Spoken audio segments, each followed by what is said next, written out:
Hey guys, I thought I'd show you an interesting technique I figured out for fault finding systems that move and figuring out which part of the system is adding to the friction or is binding, and also for working out bearing preload. So the system in question here is the slow grinder I've been working on. So we've got a big DC motor, a planetary gear box, a taper bearing, and then a thrust bearing. And also in the system is big standoffs to space things out. And what I've got is a variable power supply where I can very finely control the voltage until there's not quite enough to make it move, and then bring it back up. You'll sometimes need to give it a little kick to get started because the inertia is more than the friction, or the inertia and the friction work together to be too much temporarily. And first, a little demonstration of how you use it.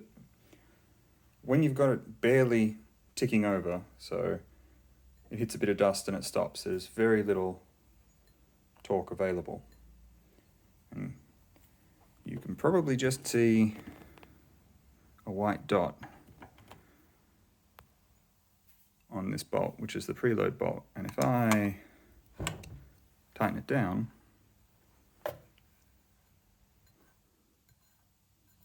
now it won't move.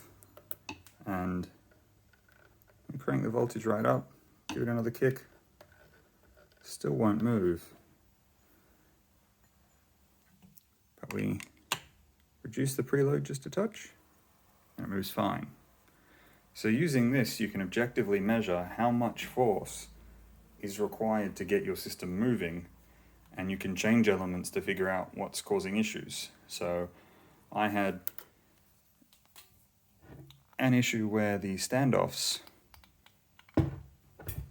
one of them was out by a tiny bit.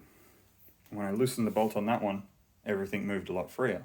And that very quickly allowed me to work out which part of the system to focus on, because it's very hard to see inside all of those blocks of aluminium to see which bearing is complaining and what's out of alignment and so forth. So you just start loosening bolts, and when it starts moving free again, you found your problem.